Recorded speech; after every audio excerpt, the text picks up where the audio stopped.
고린도후서 11장 말씀을 보시겠습니다. 방금 찬송을 불렀습니다. 주 예수보다 더 귀한 것은 없다. 사람이 불만족하고 사람이 마음 가운데 상심하는 것은 예수님 한 분만으로 만족하지 못하기 때문입니다.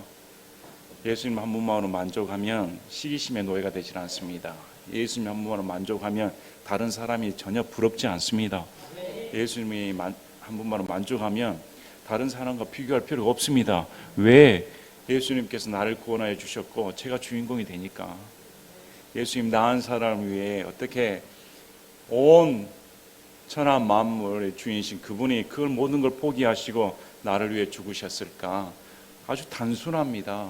단순함 가운데 이 삶의 모든 것이 걸려 있습니다. 예수님은 우리를 위해 모든 걸 주셨습니다. 모든 것의 모든 것, 영원한 생명을 우리에게 주셨습니다. 그러면 뭐가 부럽겠습니까? 그래서 사도 바울이 복음은 단순했습니다. 예수님이 십자가 외에는 내가 알지 아니하기로 작정하였다. 십자가가 신앙의 출발과 마지막입니다. 십자가에 모든 것이 달려 있는데 사람들은 그게 하다면 설교 또 합니까? 늘 들어도 십자가 설교가 바울 너무 단순합니다. 우리에게 더 화려한 걸 원합니다. 더 우리를 자극시키는 것, 새로운 지식을 갈구합니다. 바울 설교는 그 소리가 그 소리입니다. 날마다 똑같은 소리.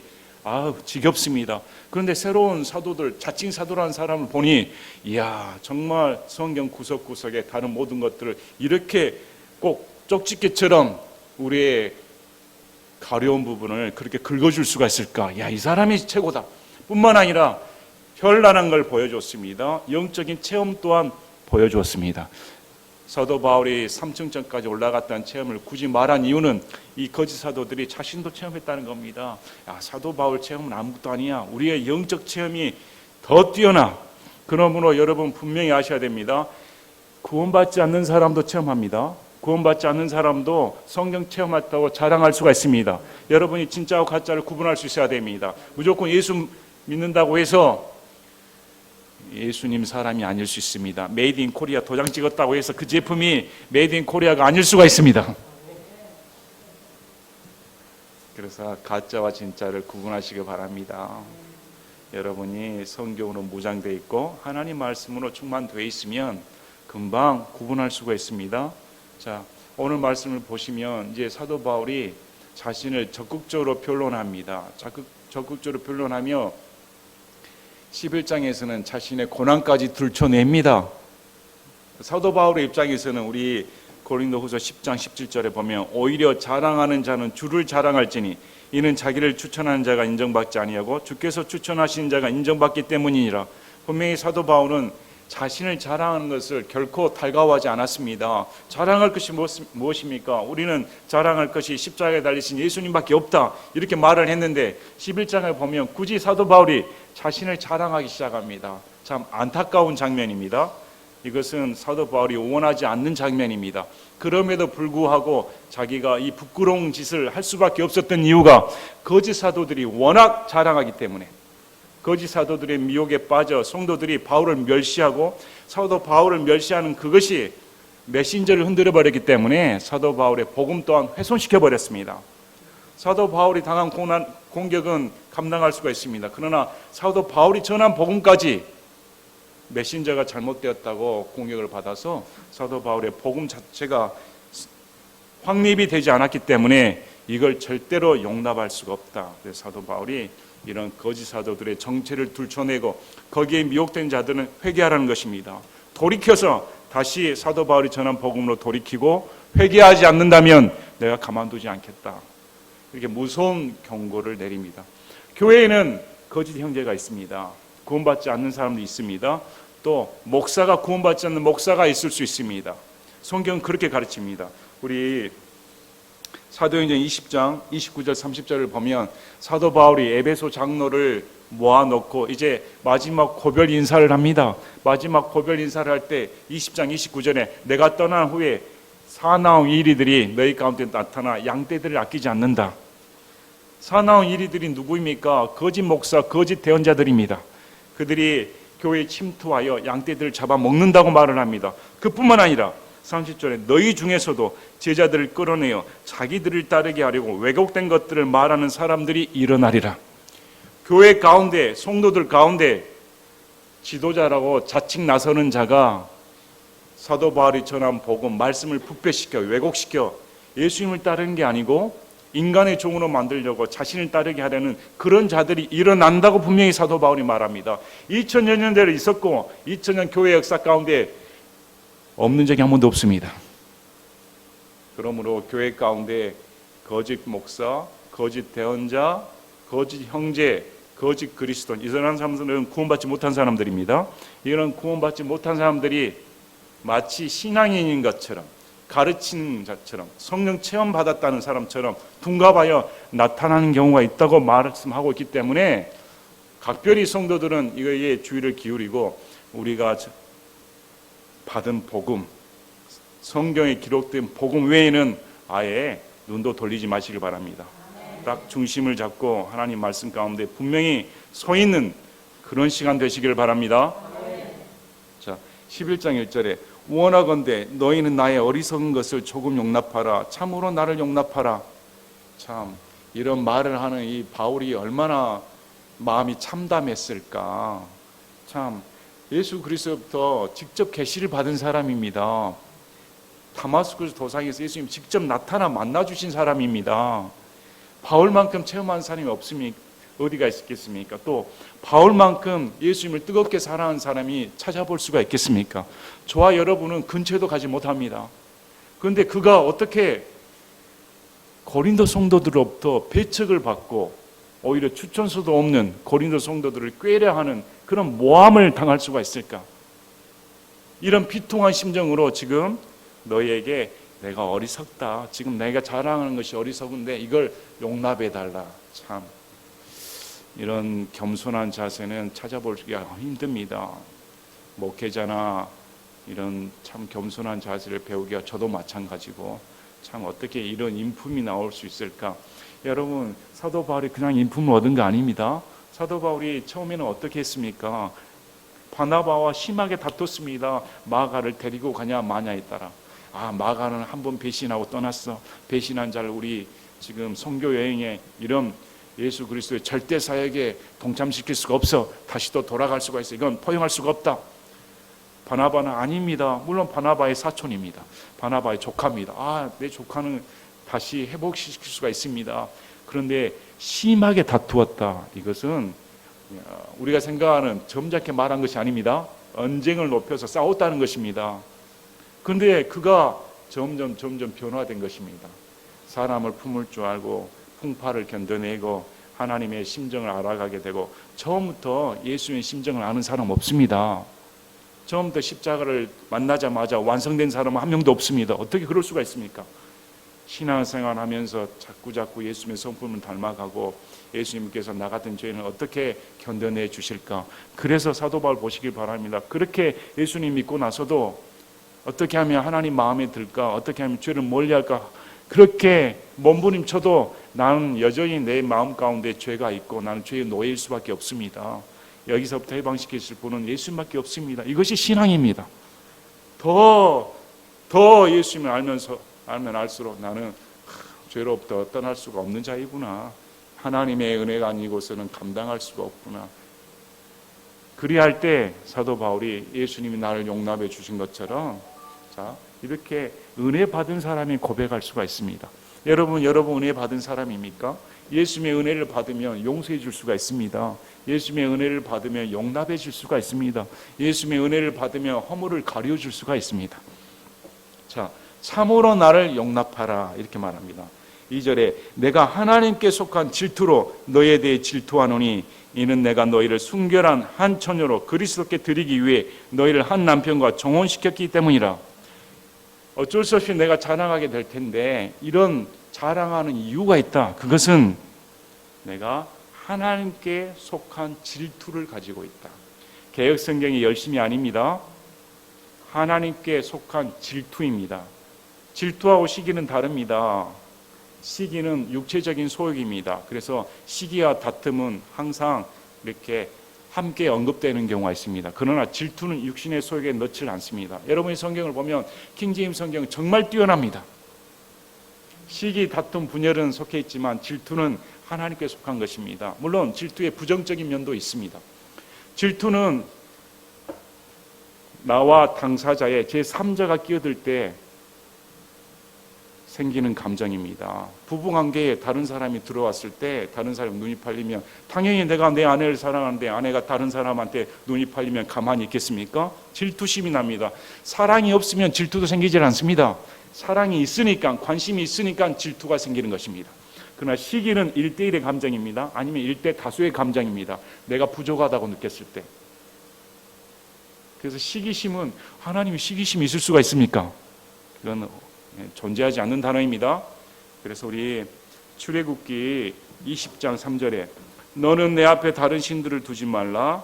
그리고 너는 너를 위해 어떤 생긴 형상도 만들지 말고 위로 하늘에 있는 것이나 아래로 땅에 있는 것이나 땅 아래 물속에 있는 것에 어떤 모습도 만들지 말며 그것들에게 절하지 말고 그것들을 섬기지 말라. 나 곧 주 내 하나님은 질투하는 하나님이니 나를 미워하는 자들에게는 아버지들의 불법을 자손들에게 벌하여 3, 4대까지 이르게 하지만 나를 사랑하고 내 명령을 지키는 수천의 사람들에게는 긍휼을 베푸시느니라. 분명히 성경에 하나님께서 나는 질투하는 하나님이다. 만약에 너희들이 내 백성이니까 질투하시는 겁니다. 내 백성이니까 우상에 넘어가는 것을 가만히 놔둘 수가 없습니다. 특별히 성경에서는 하나님과 백성의 관계를 부부관계로 말을 합니다. 또 교회와 예수님의 관계를 신랑과 처녀의 관계로 말을 합니다. 우리는 신부입니다. 자, 출애굽기 34장 14절에 너는 다른 신에게 경배하지 말라. 이름이 질투하는 자인 주는 질투하는 하나님이니라. 하나님 이름 자체가 질투하는 자이다. 여러분, 하나님께서 우리를 위해 질투하시는 것에 감사하시길 바랍니다. 그만큼 하나님이 우리를 사랑하신다는 증거입니다. 자, 열왕기상 19장 10절에 보면 엘리야가 이렇게 말을 합니다. 열왕기상 19장 10절 그가 이르되 호렙산으로 숨었을 때 하나님께서 나타나시는데 열왕기상 19장 10절에 그가 이르되 내가 주 군대들의 하나님을 위해 심히 질투하였으니 이는 이스라엘 자손이 주의 언약을 버리고 주의 제단들을 헐며 칼로 주의 대언자들을 죽였기 때문이오며 나하고 나만 남았는데 그들이 내 생명을 찾아 제거하려 하나이다 하므로. 자, 하나님을 위해 질투심을 가졌다고 지금 엘리야가 말합니다.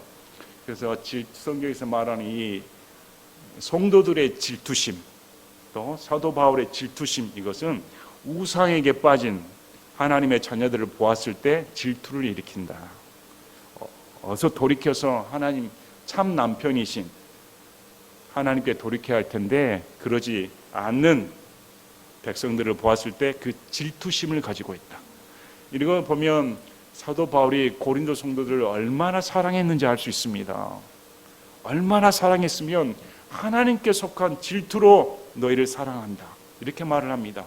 그런데 그 이유가 이는 내가 너희를 순결한 한 처녀로 그리스도께 드리기 위해 너희를 한 남편과 종혼시켰기 때문이라. 사도 바울은 복음을 통해 복음을 영접한 자들이 예수님의 신부, 처녀가 되었다고, 종혼관계이다고 말을 합니다. 여러분, 예수를 믿는 순간 우리는 예수님의 신부입니다. 처녀입니다.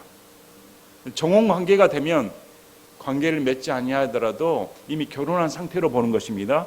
그래서 결혼식에 참석하였을 때까지 순결함을 지키는 것이 처녀가 마땅히 해야 할 의무입니다. 또 그 처녀의 순결성을 책임지는 것이 그 아버지입니다. 처녀의 아버지가. 그러니까 지금 사도 바울은 어떻게 말을 하냐면 너희들에게 많은 선생들이 있지만 진짜 나는 아버지다 이렇게 말한 것처럼 내가 너희의 아버지로서 너희 신부의 아버지로서 나는 신랑 되신 예수님에게 순결하게 이렇게 드려지도록 할 책임이 있다. 내가 원하는 것이 그것이다. 지금 이렇게 말을 하는 것입니다. 여러분, 신부는 정결해야 됩니다. 신랑 예수님 만날 때까지 순결을 지켜야 됩니다. 다른 곳에 눈을 팔아서는 안 됩니다. 근데 이 말을 적는 이유가 뭡니까? 지금 사도 바울이 너희들이 순결을 잃었다는 것입니다. 지금 거짓 사도들, 거기에 대한 가르침이 현혹되어 우상숭배에 빠진 거나 다름없다고 지금 말을 하고 있는 것입니다.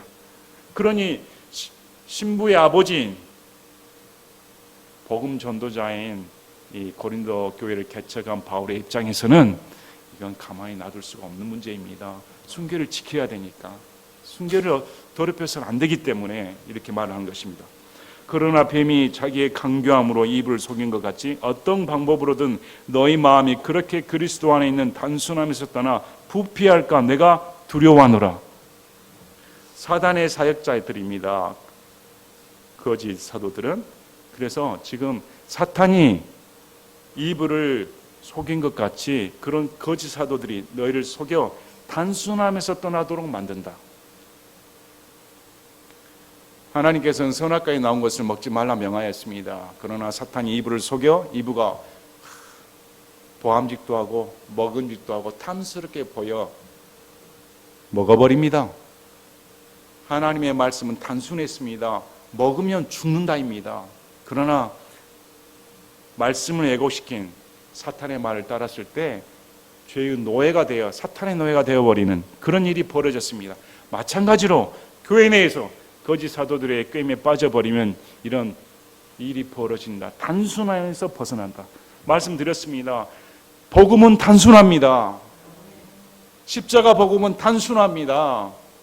그러나 유대인들은 십자가 복음이 어리석게 보이고 지혜를 자랑하는 헬라인들에게는 지혜롭지 못하게 보였습니다. 걸림돌이 되었습니다. 그래서 이런 단순함에서 부패할까 염려한다. 고린도후서 2장 17절에 우리는 하나님의 말씀을 부패시키는 많은 사람들 같지 아니하고 도리어 순전함에서 난 자같이 하나님께서 난 자같이 하나님의 눈앞에서 그리스도 안에서 말하노라. 진짜 사도는 하나님의 말씀을 단순하게 명료하게 가르칩니다. 그러나 가짜는 사단처럼 이렇게 사람을 홀리는 말로 부패시켜버린다. 이렇게 지금 사도 바울이 말합니다. 그래서 4절에 만일 누가 가서 우리가 선포하지 아니한 다른 예수를 선포하거나 혹은 너희가 받지 아니한 다른 영이나 너희가 수용하지 아니한 다른 복음을 너희가 받아들이게 하면 너희가 그를 잘 용납하는도다. 뱀이 아주 강교했습니다. 뱀의 강교한 이유는 자신의 노예로 만들기 위해. 거짓 사도들도 아주 강교합니다. 그들은 뱀이 이브를 유익을 위해 했습니까? 이브 잘 되라고 했습니까? 눈꼽만치도 없습니다. 거짓 사도들도 마찬가지입니다. 성도들의 유익을 구하지는 않습니다. 그들의 목적은 자신들의 노예로 만드는 것입니다. 그런데 그들이 사용하는 것이 세 개입니다. 다른 예수를 선포한다, 다른 영을 받게 한다, 다른 복음을 전한다. 이 세 개는 동일한 겁니다. 다른 복음에는 다른 예수가 있으며 다른 예수를 믿으면 다른 영에 사로잡히는 것입니다. 요즘 다른 예수 많이 증언하지 않습니까? 예수라고 하면 전부 다 예수를 믿는 사람으로 착각하지 마시길 바랍니다. 성경에서 말하는 예수님은 삼위일체의 하나님이십니다. 오늘날 예수님이 하나님 아버지께서 창조하신 창조된 신이다. 이게 무슨 말입니까? 이단 중에 완전 이단 아닙니까? 예수님이 어떻게 창조된 신입니까? 창조되었다면 어떻게 그분이 창조주 하나님이 되실 수가 있습니까? 이런 말 같지도 않은 말이 현혹되어 그런 다른 예수를 따라가는 사람들 많습니다. 또 요즘 예수님은 성경에서 민중 해방을 오시겠다. 가난한 자를 도와주시고 가난한 자들 편에 서서 가난한 자를 해방시켜 오신 민중 해방의 선구자이시다. 무슨 소리입니까? 예수님께서 이 땅에 오신 목적이 뭡니까? 가난한 자 해방시키러 오신 분이 아닙니다. 가난한 자들 편에 서 오신 분이 아닙니다. 그분은 죄들로부터 구원시키게 오신 분입니다. 가난한 자나 부한 자나 예수님 눈에서는 다 죄인입니다. 가난하다고 해서 착한 거 아닙니다. 부자다고 해서 악한 것이 아닙니다.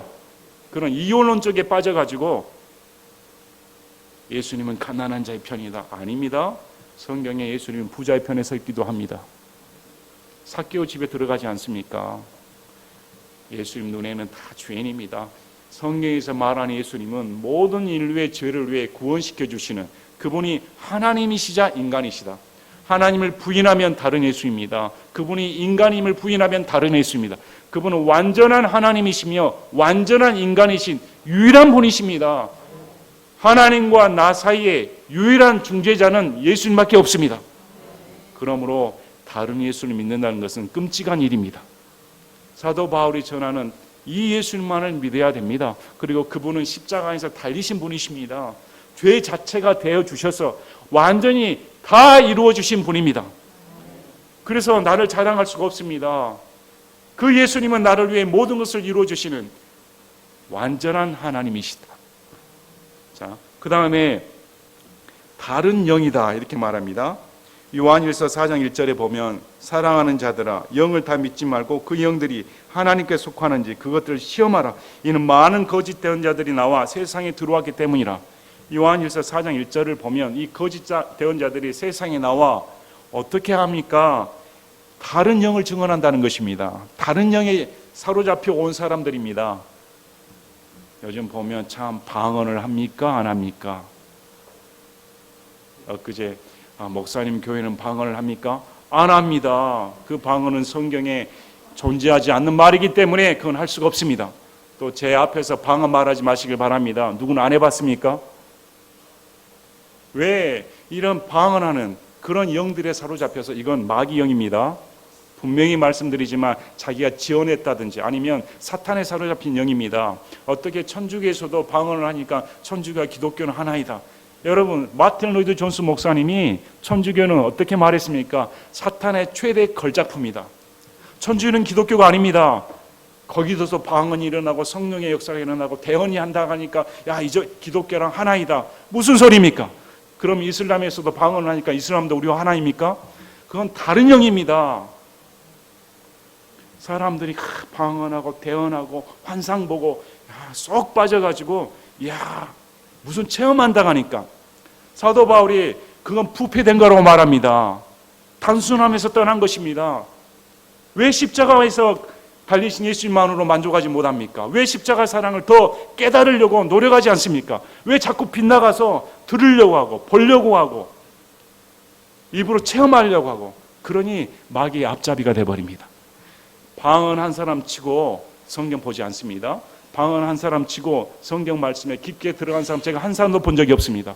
왜? 성령님께서는 진리의 영이십니다. 성령님은 말씀을 조명하시는 분입니다. 성령님은 예수님을 가리키는 분이십니다. 성령님을 드러내게 오신 분이 절대 아닙니다.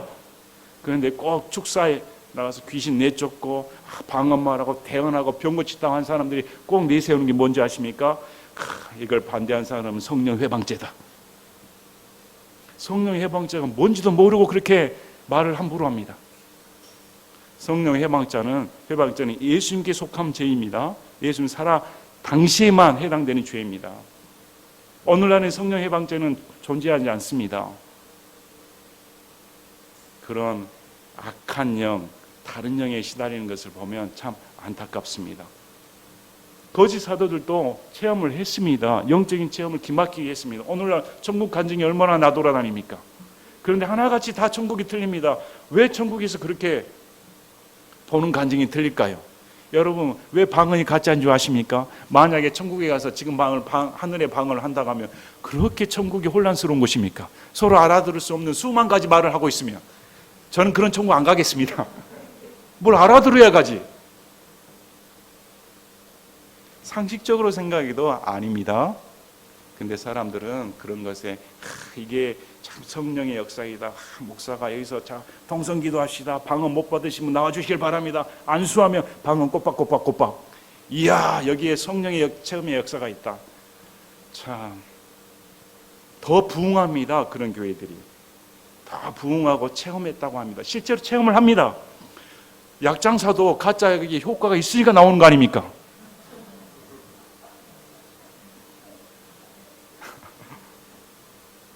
우리 어렸을 때 옛날 보면 가짜 약장사들 많이 나와가지고 참 그랬는데 참 이런 일이 통하는가 그만큼 사람들이 성경의 말씀에 대한 지식이 부족하기 때문에 그렇습니다. 저도 그랬으니까 저도 거기에 대한 지식이 부족해서 이 기도원 쫓아다니고 저 기도원 쫓아다니고 대언받고 방언 말하고 그것이 정말 뜨거운 성령의 역사인 줄 알았습니다.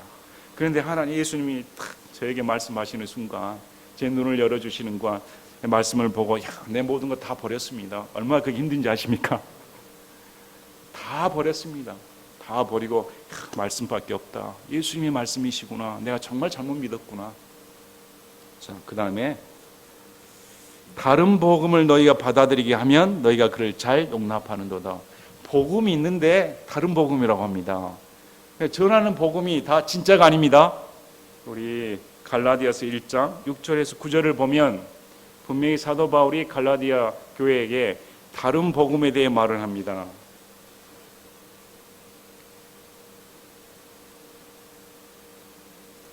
갈라디아서 1장 6절에 그리스도의 은혜 안으로 너희를 부르신 분을 너희가 이렇게 속히 떠나 다른 복음으로 옮겨가는 것을 내가 이상히 여기노라. 그것은 다른 참 복음이 아니며 다만 너희를 어지럽히고 그리스도의 복음을 왜곡하려 하는 어떤 자들이 있도다. 하지만 우리나 혹은 하늘로부터 온 천사라도 우리가 너희에게 선포한 복음 외에 다른 어떤 복음을 너희에게 선포하면 그는 저주를 받을지어다. 사도 바울을 포함해서 만약에 다른 복음을 전한다면 천사라 할지라도 저주를 받아야 된다. 그만큼 복음은 무서운 것입니다. 복음은 하나님께서 직접 주신 것이기 때문에 거기를 변역을 시킨다든지 거기에 양념을 친다든지 왜곡시키는 그런 행위는 저주받아야 마땅합니다. 특히 갈라디아 성도들에게 준 것은 행위 구원입니다. 행위로는 구원받을 자가 없습니다. 오늘날 율법주의에 사로잡혀서 내가 잘해야 구원받습니다. 당신의 행위로 구원받습니다. 이런 행위 구원은 그러면 왜 예수님께서 십자가에 못 박히셨겠습니까? 우리의 행위로는 구원받을 수 없으니까 은혜로 구원받기시기 위해 십자가에 달리셨는데 행위 구원 자체는 예수님의 십자가를 부정해버리는 것입니다. 또 구원을 잃어버릴 수 있다도 마찬가지입니다. 구원을 잃어버릴 수 있다고 주장하는 것조차도 행위 구원과 별반 차이가 없습니다. 여러분이 우리가 행위로 구원을 유지할 수가 있습니까? 어느 정도로 깨끗해야 구원이 유지됩니까? 여러분의 속마음을 보시길 바랍니다. 과연 여러분이 떳떳하게 나는 구원을 지킬 수 있다 이렇게 말한 사람은 처음부터 다시 구원받으시기 바랍니다. 완전히 잘못 믿은 것입니다. 제가 보니까 왜 저 사람은 회개하지 않을까? 왜 이단으로 불리운 저 파들은 회개를 모를까? 회개해 본 적이 없는 사람들이구나. 회개해 본 적이 있어야 회개를 하죠. 회개해 본 적이 없으니까 회개를 못하는 것입니다. 여러분 회개가 뭡니까? 예수님 앞에 자복해야 됩니다. 나는 죄인입니다. 예수님 없으면 나는 진짜 십자가에 돌아갈 수밖에 없는 그렇게 참혹한 죄인입니다. 이런 마음가짐을 가져야죠. 그래서 다른 복음은 없습니다. 오직 예수님 한 분만으로 우리가 구원받는다. 왜 기복신앙이 저주받을 복음입니까? 우리 빌립보서 보시겠습니다. 빌립보서 3장 17, 18, 19절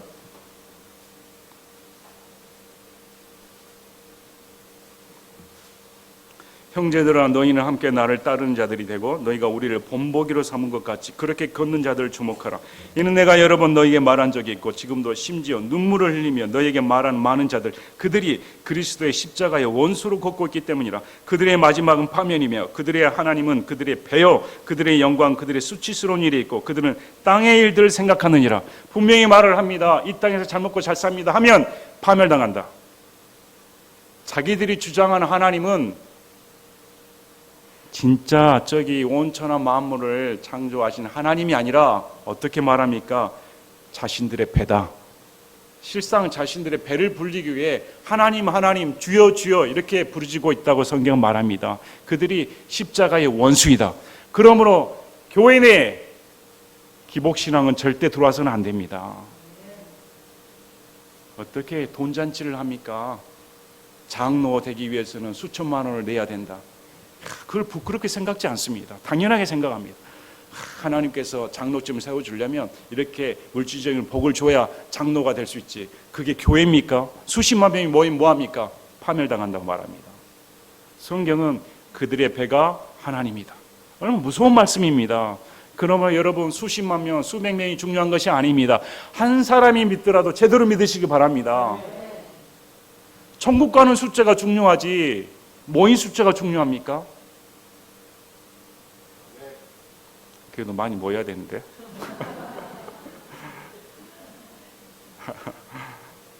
예, 참, 얼마나 좁은 길입니까? 여러분, 좁은 길입니다. 사도 바울이 전하는 예수 그리스도를 믿는 것은 정말 좁은 길입니다. 얼마나 우리에게 외줄타기하고 다름없습니다.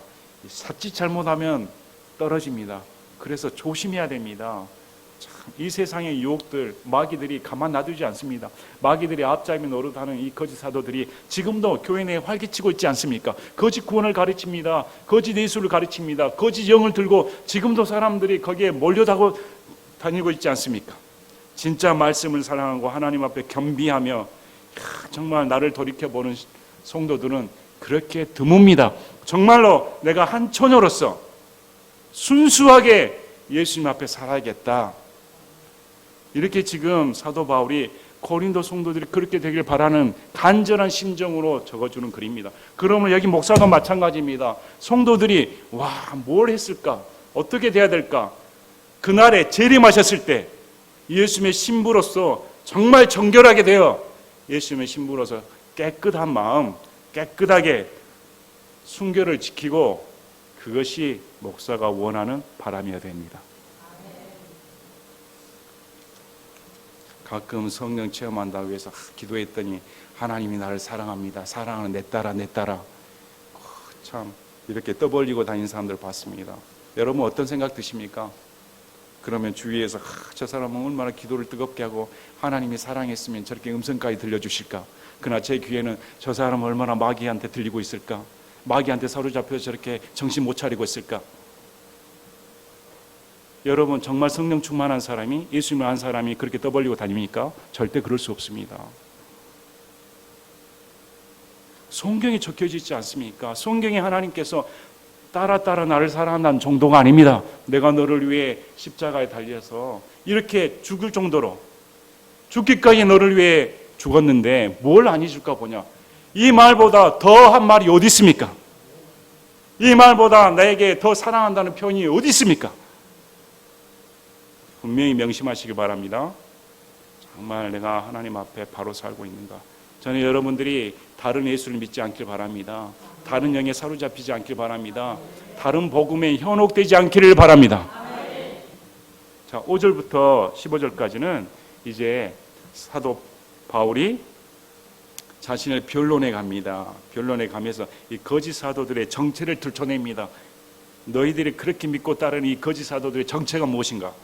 자, 나는 가장 으뜸가는 그 사도들보다 내가 조금도 뒤지지 않는 줄로 생각하노라. 참 자존심이 걸린 문제 아닙니까? 어떻게 그 어부쟁이 사도 베드로와 바리새인 중에 바리새인이요, 가말리엘 문 앞에 잘 나가는 청년, 히브리에 전통하며 헬라 문학에도 전통한 천재 중에 천재인 사도 바울과 대비할 수가 있습니까? 참 얼마나 존심이 상한 일입니까? 근데 사도 바울이 이 말까지 이렇게 적어야 되는가? 가장 으뜸가는 그 사도들은 당연히 예수님의 직계 제자들입니다. 그들보다 내가 조금도 뒤지지 않는 줄로 생각한다. 모든 면에서, 특히 지식적인 면에서는 사도 바울을 따라갈 수가 없습니다. 내가 비록 말에는 서투를지 모르나 지식에는 그렇지 아니하라. 사도 바울은 솔직하였습니다. 나는 말이 부족해. 말주변이 없어. 이건 사실이야. 하지만 성경에 관한 지식, 구약의 능통한 지식, 신약까지 아우르는 지식, 예수 그리스도를 아는 지식, 이런 지식적인 면에서는 내가 누구보다 부족하다는 말을 절대 들을 수는 없다. 그 면에서 내가 뛰어나다. 이 말은 거짓 사도들이 자신의 지식 자랑을 했기 때문입니다. 아무리 그들이 지식 자랑해도 사도 바울이 미칠 수가 없는데 이런 말까지 지금 사도 바울이 하는 것입니다. 내가 너희를 높이려고 나 자신을 낮추어 하나님의 복음을 값없이 너에게 선포함으로써 너희를 걸려 넘어지게 하였느냐. 7절은 무슨 말이냐면 내가 너희에게 사례비를 안 받은 것이 오히려 너희에게 걸림돌이 되었느냐. 당시 순회 연사들은 당연히 사례비를 받았습니다. 사례비 책정이 높은 만큼 그 사람이 훌륭한 연사였습니다. 그래서 누가 얼마나 사례비를 많이 받느냐에 따라 그 사람의 값어치가 측정이 되었습니다. 그게 당시 문화였습니다. 그런데 사도 바울은 안 받는 것이었습니다. 그러면 고린도 성도들이 그걸 좋게 여긴 게 아니라 실력이 없으니까 안 받는 것이지. 정말 자기가 실력이 있으면 다른 우리 거짓 사도들의 훌륭한 연사들처럼 돈을 받았겠지. 오히려 저 사람은 지금 모금을 훔치려고 한 거 있는 것 같아. 이렇게 모함에 걸렸습니다. 그래서 지금 사도 바울이 내가 너희를 높이려고 내 자신을 낮췄습니다. 사도 바울은 자신을 낮추어 브리스길라 아굴라 함께 천막을 짓는 작업을 했습니다. 천막 짓는 작업은 당시 사회의 하층민들이 하는 작업입니다. 상류층들은 하지 않았습니다. 하층민들이 생업을 유지하기 위해 천막 작업을 했는데, 자, 너희를 높이기 위해 나는 하층민들이 하는 그런 일로 나는 돈을 벌었다. 이것이 너희를 위한 것인데 어때 그게 너에게 걸림돌이 될 수 있느냐? 이렇게 말을 해주는 겁니다. 자, 내가 너희를 섬기기 위해 다른 교회들로부터 삭슬 받음으로써 그 교회들의 것을 강탈하였노라. 자, 8절 말씀을 잘 이해하시기 바랍니다. 교회를 섬기기 위해 다른 교회들로부터 삭슬 받았다. 그 교회들의 것을 강탈하였다. 이런 문구를 씁니다. 선뜻 이해하기가 어려울 수 있는데, 자, 사도 바울이 비난을 받았습니다. 사도 바울이 야, 예루살렘에 헌금하는 거 가짜야. 지금 사도 바울 너희들의 것을, 고린도 성도들의 것을 강탈하려고 한 거야. 이렇게 모함을 받았습니다. 근데 지금 사도 바울이 내가 너희 것을 강탈한 게 아니라 다른 교회 것을 강탈하였다. 이렇게 말을 하는 것입니다. 다른 교회에서 강탈했는데 이건 너희를 섬기기 위한 것이다. 너희들로부터 강탈해가지고 너희를 착복한 게 아니라 너희를 섬기기 위해 오히려 다른 교회 것을 강탈했다. 참 부끄러운 말 아닙니까? 삭슬 받는 것은 당연한 겁니다. 우리 고린도 전서 9장 3절에서 9절까지 목사나 이런 지도자가 성도들로부터 사례비 받는 것은 당연하다고 지금 성경은 말을 합니다. 원래 목사는 사례비를 받아야 됩니다. 이것이 성경적입니다. 그러나 지금 사도 바울은 예외적인 것을 말을 하고 있습니다. 막 개척한 상황에서 고린도 성도들에게 짐을 주기 싫었습니다. 괜히 사도 바울을 섬긴다고 헌금을 하는 것보다 오히려 나는 헌금을 다른 곳에서 충분히 받고 있으니 오히려 예루살렘에 지금 기근과 가난으로 시달리니까 도와주는 것을 원했습니다. 이것이 사도의 심정이었습니다. 자, 내가 너희와 함께 있을 때 필요한 것들이 부족하였으나 아무 것에게도 신세를 지지 아니하였으니 이는 내게 부족한 것을 마케도니아에서 온 형제들이 보충해 주었기 때문이라. 내가 모든 일에 너희에게 짐이 되지 아니하고 스스로 조심하였으며 또 그렇게 조심하리라. 이런 사도가 어디 있습니까? 이런 진심을 가진 사도가 어디 있을까요? 이런 진심을 가진 목사도 아마 찾기 힘들 것입니다. 저도 이런 말씀을 보면서 참 내 자신을 돌이켜 봅니다. 나는 어느 정도 선에 있을까? 과연 나도 다른 복음을 전할까? 나도 다른 예수를 전할까? 나도 잘못하면 다른 영에 사로잡혀 전하고 있지 않을까? 정말 조심해야 됩니다. 우리 성도들도 마찬가지로. 그래서 성경에서 말하는 기준은 우리가 생각하는 기준보다 훨씬 높습니다. 사도 바울이 제시하는 수준은. 자, 10절에 그리스도의 진리가 내 속에 있으니 아가야 지방에서는 아무도 나의 이런 자랑을 막지 못하리라. 내가 부끄럽지만 이렇게 자랑하는데 내가 너에게 짐이 되지 아니하고 최선을 다해 이렇게 섬기는 것이 아가야 지방에 하나님의 말씀이 내게 있으므로 절대 부끄럽지 않다. 이렇게 말을 합니다. 무슨 까닭이냐? 내가 너희를 사랑하지 아니하기 때문이냐? 하나님께서 하시느냐? 내가 이럼에도 불구하고 너희들이 나를 배척하는 이유가 무엇이냐? 내가 너희를 사랑하지 않기 때문이냐? 아니다. 나는 여전히 너희를 사랑하고 아버지의 심정을 이렇게 헌신하고 있다. 이것을 하나님께서 아신다. 참 놀랍습니다. 사도 바울은 사람의 인정을 구하지 않았습니다. 자기의 일거수일투족이 하나님께서 보신다고 항상 하나님 앞에서 선한 양심을 갖고 살았다고 간증을 합니다. 저도 그렇게 살고 싶습니다. 여러분의 눈치를 보지 않고 여러분의 인정을 구하지 않고 하나님께서 나를 아시면 충분합니다. 여러분들도 교회를 위해 헌신하는 거, 복음을 위해 투신하는 거, 신앙생활하는 거 사람의 인정을 구하지 않고 하나님께서 아신 것으로 저는 만족합니다. 그러나 내가 지금 하는 것 그것을 내가 앞으로도 하리니 이것은 기회를 찾는 자들에게서 내가 기회를 끊어버림으로써 그들 역시 자기들이 자랑하는 일에 우리가 똑같은 것으로 드러나게 하려 함이라. 수시로 그들은 기회를 엿보았습니다. 그러나 그들에게 기회를 제공하지 않겠다. 나는 지금도 여전히 이렇게 자비량으로 너희를 섬기는 일에 최선을 다하겠다. 그리고 그들에게 기회를 주지 않음으로써 그들 또한 너희들에게 착취할 기회를 주기 싫다. 그들은 계속 착취했습니다. 자, 13절에 이제 그러한 자들, 이건 거짓 사도들입니다. 너희들을 현혹시키고 미혹시키며 현란한 말솜씨로 다른 복음을 전했던 그들의 정체가 무엇인가? 그들이 영적 체험을 했다고 자기 신을 뻐기며 사도 바울을 깎아내리며 어지럽혔던 그들의 정체가 무엇이었는가? 거짓 사도이다. 속이는 일꾼이다. 그리스도의 사도로 변형된 자들이다.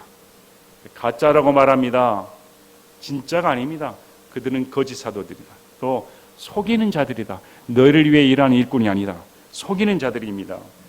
고린도후서 11장 20절에는 이렇게 말합니다. 고린도후서 11장 20절에 어떤 사람이 너희를 속박하거나 어떤 사람이 너희를 삼키거나 어떤 사람이 너희 것을 빼앗거나 어떤 사람이 스스로를 높이거나 어떤 사람이 너희 얼굴을 칠지라도 너희가 용납하는도다. 그들은 속박하는 자들입니다. 그들은 삼키는 자들입니다. 그들은 성도들의 호주머니를 턴 자들입니다. 그리고 그들은 자기를 스스로 높이는 자들입니다. 이것이 거짓 사도들이 늘 행하는 자태입니다. 베드로후서 2장 1절부터 3절에 말합니다. 베드로후서 2장 1절부터 3절에 사도 베드로가 거짓 교사들에 이렇게 말합니다. 그러나 백성 가운데 거짓 대언자들이 있었던 것 같이 너희 가운데도 거짓 교사들이 있을 터인데 그들은 정죄받을 이단 교리들을 몰래 들여와 자기들을 사신주를 부인하기까지 하고 자기들에게 신속한 파멸을 가져오리라. 많은 이들이 그들의 악독한 길들을 따를 것이며 그들로 인해 진리의 길이 비방을 받으리라. 자, 3절에 그들이 탐욕으로 말미암아 거짓된 말들을 가지고 너희를 상품 취급할 것이나 그들에 대한 심판은 오래되어지 이제 지체하지 아니하며 그들이 받을 정죄는 잠자지 아니하느니라. 그들은 성도들 상품 취급했습니다. 오늘 한 명, 두 명, 세 명 돈으로 셉니다. 오늘 한 명이 오면 헌금이 얼마지? 두 명이 오면 얼마 걸리지? 세 명이 오면 얼마 걸리지? 많이 걸리면 돈이 얼마 나오겠다. 상품 취급합니다. 그들은 탐욕적이다. 여러분 이런 사람 보지 못했습니까? 이런 목사들 보지 못했습니까? 얼마나 많은 이단 사이비 교주들이 이런 행태를 자행합니까? 성경은 명백히 말합니다. 탐심에 걸려서 상품 취급한 자들이다.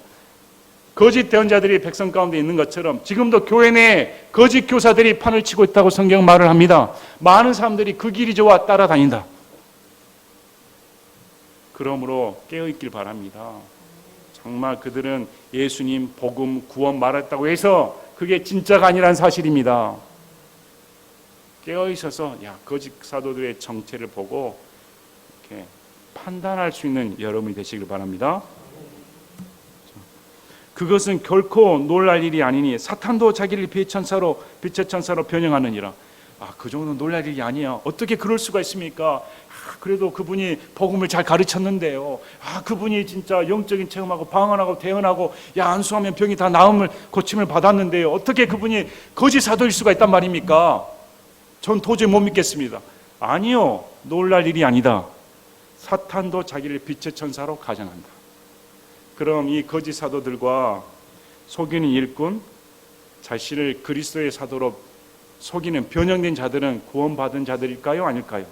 많은 사람들이 구원받은 후에 이렇게 변질되었다. 아닙니다. 우리 베드로후서 2장 22절에 그러나 개인은 자기가 토한 것으로 되돌아가고 씻긴 돼지는 진창 속에서 뒹군다 하는 참된 자본에 따라 그 일이 그들에게 일어났도다. 거짓 교사를 표현한 단어가 개 돼지입니다. 개 돼지는 음욕과 탐욕을 상징합니다. 본성이 바뀌질 않았습니다. 개 돼지가 진흙탕에서 나왔다 해서 깨끗한 것처럼 보였는데 다시 뒹군다는 것입니다. 개 돼지가 사람 된 거 아닙니다. 얼마나 저주스러운 말입니까? 그래서 거짓 사도들은 개 돼지나 다름없습니다. 그들의 정체는 아무리 빛의 천사처럼 여기서 나타나 복음을 구원, 성령 아무리 외쳐봤자 그 실체는 가짜다 이렇게 말합니다. 그럼 진짜는 뭡니까? 사도 바울의 복음입니다. 진짜는 십자가에 달리신 예수님, 부활하신 예수님. 오늘날 또 다른 복음이 뭘까요? 부활의 복음이라고 가르친다고 합니다. 십자가를 건너뛰어 부활의 복음 예수님을 만나면 내 인생 펴진다고 그렇게 사람을 현혹시킵니다. 어떻게 십자가 없는 부활을 믿을 수가 있습니까? 회개를 해야 되지요. 십자가상에서 먼저 자신이 죄인을 고백을 해야 회개할 거 아닙니까? 그래야 부활이 있지.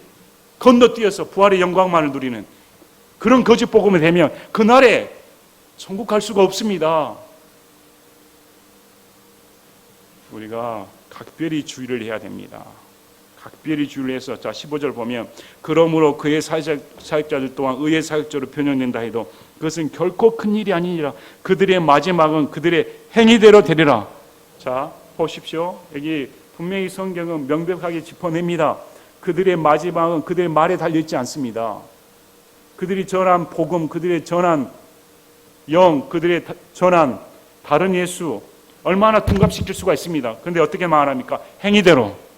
그러므로 거짓 대언자들, 거짓 사도, 자칭 목사라는 자들의 거짓스러움은 행위로 판단이 됩니다. 정말 그가 하나님 복음에 앞서서 성도들을 섬기고 있는가? 그래서 진짜는 이렇게 말합니다. 고린도후서 4장 5절에 우리는 우리 자신을 선포하지 아니하며 주이신 그리스도 예수님과 또 예수님으로 인해 너희의 종이 된 우리 자신을 선포하노니. 진짜는 우리 자신을 선포하지 않습니다.